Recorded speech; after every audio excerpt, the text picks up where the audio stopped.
दोस्तों, ये कहानी बड़ी ही शिक्षाप्रद, महत्वपूर्ण और ज्ञानवर्धक है, तो कृपया कहानी को अंत तक जरूर सुनें।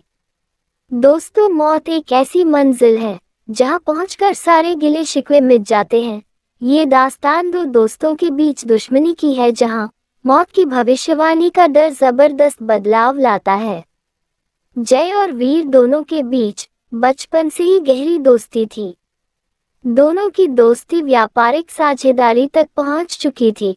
वीर अक्सर अपने काम में लापरवाही करता था, लेकिन जय उसकी हरकतों को नजरअंदाज करता रहता। एक दिन जब पानी सर से ऊपर हो गया तो जय ने वीरू से कहा, यदि तुम्हें व्यापार में लापरवाही करनी है तो हमें अलग हो जाना चाहिए।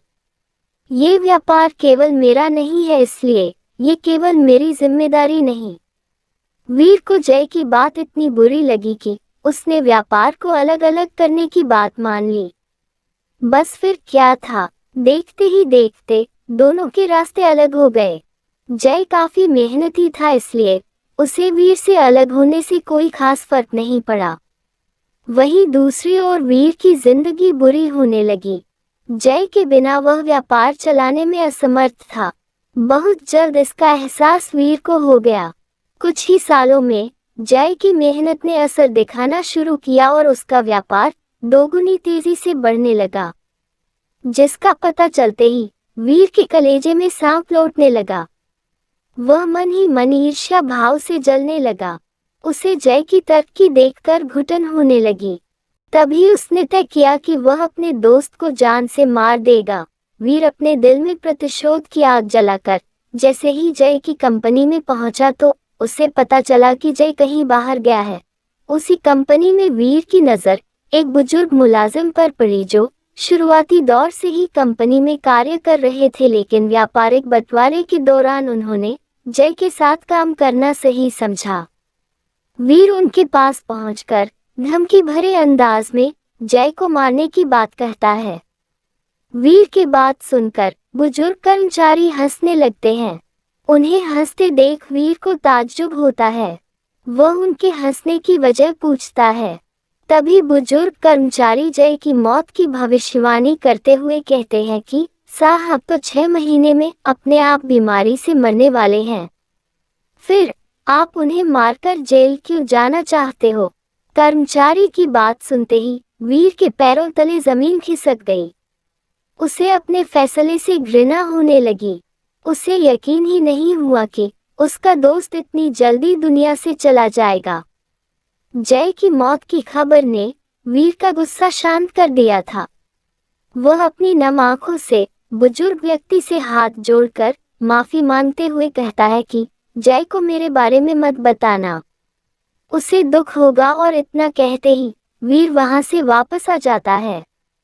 रह रह कर वीर को जय की चिंता सताने लगती है, लेकिन दोनों के बीच पैदा हुए मतभेद हर बार उसे जय के पास जाने से रोक लेते हैं। धीरे धीरे वीर जय के प्रति सहानुभूति रखने लगता है। उसे जय की पुरानी बातें याद आने लगती है। उसे लगता है कि जय के मरने से पहले उसे अपने बचपन के दोस्त से एक बार जरूर मिलना चाहिए, और अगले ही दिन वह उससे मिलने उसके घर पहुंचता है। वीर को अपने सामने देखकर जय खुश हो जाता है और उसे बैठने को कहता है। जय के सामान्य बर्ताव को देखकर वीर सोच में पड़ जाता है। उसे लगता है जय को अपनी मौत के बारे में नहीं पता, इसलिए वह जय से उसकी बीमारी के बारे में कुछ नहीं पूछता। जय इतने सालों बाद अपने दोस्त से मिलकर बहुत खुश था। दोनों पुरानी बातें करके अपनी यादें ताज़ा करते हैं और कुछ देर बाद वीर वापस आ जाता है। जय से मिलकर वीर को बहुत अच्छा लगता है। धीरे धीरे गुजरते वक्त के साथ जय की मौत का दिन भी आ जाता है। वीर सारा दिन अपने दोस्त की मृत्यु के गम में दुखी बैठा रो रहा होता है, और जैसे ही रात होती है वह अपने दोस्त के घर पहुंच जाता है। वहां उसे जय मस्ती के मूड में नजर आता है। वह जय से पूछता है, तुम्हें इतनी गंभीर बीमारी है, फिर भी तुम्हें कोई चिंता नहीं? वीर की बात सुनकर जय जोर शोर से हंसने लगता है और हंसते हुए कहता है, तुम पागल हो जो अच्छे भले व्यक्ति को बीमार कह रहे हो। वीर अपनी बात साबित करने के लिए जय से उसकी कंपनी में काम कर रहे उसी बुजुर्ग कर्मचारी को बुलाने को कहता है जिसने 6 महीने पहले जय की मौत की भविष्यवाणी की थी। जैसे ही जय को पूरा माजरा पता चला, उसने तुरंत उसी बुजुर्ग कर्मचारी को अपने घर बुलाया। उनके आते ही वीर उन्हें डांटने लगा, लेकिन बुजुर्ग कर्मचारी जैसे ही जय की मृत्यु की सच्चाई बताता है, वीर पानी पानी हो जाता है। बुजुर्ग व्यक्ति दोनों के सामने हाथ जोड़कर विनम्रता से कहता है कि मेरे द्वारा की गई मौत की भविष्यवाणी झूठी थी।